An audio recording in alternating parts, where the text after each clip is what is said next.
Oke, kali ini kita bakal nyobain mid-range smartphone dari Vivo yang udah pakai chipset gaming. Dan kenalin, ini adalah Vivo Y53s, sebuah mid-range smartphone dari Vivo. Dan kalau kalian lihat kemasannya itu kayak ada yang unik ya. Jadi Vivo tuh kayak ngasih tahu kita ada sesuatu yang spesial. Yap, di bagian logonya itu kelihatan berkilauan kayak gini. Karena Vivo Y3s ini punya dua varian warna. Yang pertama adalah Fantastic Rainbow, dan yang kedua yang kita review kali ini adalah Deep Sea Blue. Jadi mirip banget dengan logonya yang berkilauan kayak gini. Dan kalau kalian lihat di bagian pojok kiri sini, Vivo juga official sponsor dari Euro 2020 yang berakhir kemarin. Gimana? Jagoan kalian menang atau kalah? Oke, langsung aja kita buka untuk tahu apa aja yang bakal kita dapatkan saat kita membeli Vivo Y53s ini. Yang pertama kita bakal dapatkan clear case, jadi kita nggak perlu beli lagi clear case-nya secara terpisah. Nah, terus yang kedua kita bakal dapatkan AM3 Ooredoo dengan kuota 181 GB.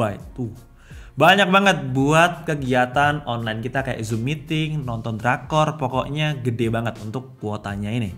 Terus kita bakal dapatkan HP-nya ini sendiri, kita pinggirkan. Dan yang menarik, untuk Vivo Y53s ini udah dibekali dengan 33 watt flash charge. Kalau untuk sebelumnya hanya 18 watt aja. Dan nggak kalah menariknya tuh Vivo masih mempertahankan port audio jack 3,5 mm yang dikasih juga beserta headsetnya kayak gini. Woy.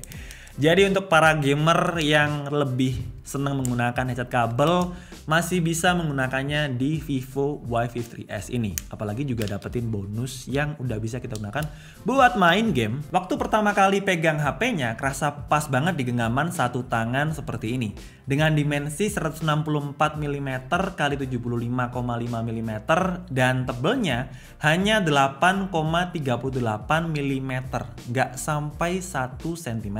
Dan untuk layarnya punya dimensi 6,58 inch dengan panel IPS dan punya resolusi 1080 x 2408p atau Full HD Plus dengan rasio 20:9 dan didukung juga dengan P3 Color Gamut yang bikin tampilan layarnya itu kerasa tajam dan punya akurasi warna yang baik. Selain itu, bener-bener kerasa smooth waktu kita cobain swipe up atau swipe side kayak gini. Jadi dengan tebal nggak sampai 1 cm, bikin Vivo Y53s ini kerasa pas dan enak aja buat satu genggaman tangan kita. Nggak terlalu kerasa kepanjangan waktu kita mau swipe up atau swipe notifikasi di bagian atas. Dan untuk build quality-nya juga kerasa solid. Meski pada bagian belakang ini masih pakai material plastik, tapi punya finishing dengan warna yang elegan kayak gini. Jadi kerasanya itu premium banget. Apalagi untuk bagian kameranya punya housing chrome kayak gini yang kerasa nyatu banget dengan varian Deep Sea Blue ini. Dan seperti yang saya bilang di awal video tadi, Vivo Y53s ini ada varian lain yaitu Fantastic Rainbow kayak gini. Dengan dynamic color teknologinya yang nggak kalah bagus. Oh ya, untuk kamera utama Vivo Y53s ini punya resolusi 64 MP dan punya dua kamera lainnya yaitu super makro dan super bokeh yang masing-masing punya resolusi 2 MP. Selebihnya di bagian bawah terdapat flash yang membantu kita mengambil gambar di mode minim cahaya. Untuk bagian bawah, Vivo Y53s ini punya desain speaker 3 lubang bergaris seperti ini dan udah ada port Type-C-nya yang udah dukung flash charge pastinya. Kemudian juga disediakan port audio jack 3,5 mm. Kemudian untuk bagian kirinya benar-benar dibikin polos, jadi tangan kita bakal nyaman, nggak kepencet-pencet. Terus pada bagian atas disediakan SIM tray dengan 2 slot nano dan 1 slot micro SD waktu kita mau tambahin kapasitas penyimpanannya. Terus di bagian kanan terdapat 2 tombol, satu tombol untuk volume up dan volume down, dan ada satu lagi untuk tombol power yang juga berfungsi untuk fingerprint dengan 1.3 ultra fast sight fingerprint. Kemudian pada bagian depan desain kameranya masih sama dengan beberapa produk pendahulunya dengan model poni tetesan air kayak gini. Jadi pas nggak ngurangin dimensi dari layarnya dan untuk resolusinya adalah 16 MP. Nah, secara keseluruhan Vivo Y53s ini kerasa solid. Untuk bagian corneringnya udah pakai aluminium Dan punya berat itu 190 gram aja. Apalagi dengan trendy slim design nggak sampai 1 cm. Padahal mengingat kapasitas baterainya itu cukup besar, yaitu 5000 mAh, tapi bisa bikin desain yang tipis kayak gini. Lanjut untuk mendukung performa chipsetnya, yaitu Helio G80 Gaming, Vivo Y53s ini dibekali dengan RAM yang cukup besar, yaitu 8 GB, dan bisa ditambahkan 3 GB diambil dari bagian ROM-nya. Jadi total kita bisa dapetin 11 GB atau namanya itu extended RAM. Dan fitur kayak gini tuh biasa ada pada HP flagship dan tentunya juga ada di Vivo Y53s ini. Dengan fitur ini, multitasking tuh jadi kerasa bener-bener smooth karena untuk multitasking atau membuka beberapa aplikasi secara bersamaan, kita pastinya butuh kapasitas RAM yang cukup besar. Sedangkan untuk kapasitas ROM atau internal dari Vivo Y53s ini adalah 128 GB, dan kalau kalian masih ngerasa kurang, kalian bisa tambahkan micro SD up to 1 TB atau 1000 GB. Dan Vivo Y53s ini juga udah pakai Android 11 Fun Touch OS yaitu 11.1. Terus di Vivo Y53s ini juga udah dilengkapi dengan NFC multifunction. Fitur ini bisa sangat membantu kita selain bisa buat top up e-money. NFC multifunction di Vivo V3s ini bisa digunakan untuk menduplikasi kartu akses seperti akses gedung kantor atau apartemen. Jadi nggak perlu repot bawa kartu, tinggal tap di HP-nya kita bisa langsung masuk. Dan seperti biasa, NFC juga bisa melakukan transfer file yang pasti bakalan berguna banget buat kegiatan kita sehari-hari. Oke, kalau kita udah dibikin nyaman dengan layar yang tajam dan juga responsif kayak gini, kemudian fiturnya juga menarik banget, ada fitur NFC-nya. Sekarang kita mau cobain untuk performa dari Vivo Y53s ini. Waktu kita cobain dengan tes Antutu 9, Vivo Y53s ini bisa dapetin skor 247.205 sesuai dengan kelasnya, yaitu HP mid-range. Terus waktu kita cobain buat main game FPS kayak PUBG Mobile, Vivo Y53s ini udah nyaman banget untuk dimainkan di settingan Smooth Ultra. Terus untuk game Mobile Legends, chipset gaming Helio G80-nya bisa mampu jalanin game dengan baik. Cuman habis nyobain main game di Vivo Y53s ini kerasa kurang besar layarnya. Kalau terlalu besar juga kita jadi butuh 2 tangan untuk megang HP-nya. Jadi kerasa ribet kalau misalnya kita mau selfie dan pakai 2 tangan. Tangan satunya kan harusnya biasanya buat pose kan, kayak gini. Atau kalau bapak-bapak biasanya jempol. Kalau ngomongin motret dengan kamera Vivo Y53s ini yang punya resolusi yang tinggi yaitu 64 megapiksel, kurang lebih hasilnya seperti ini.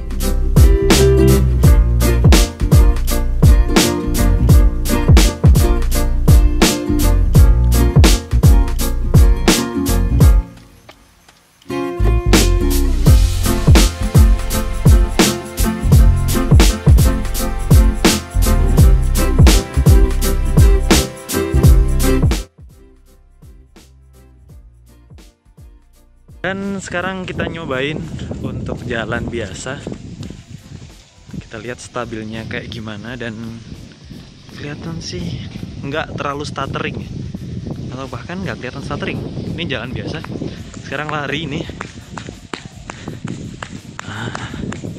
Kita lihat apakah stuttering. Oke. Untuk resolusi videonya 1080. Juga bisa aktifkan eye autofocus supaya dapetin fokus lebih maksimal waktu kita memfoto objek hidup atau manusia.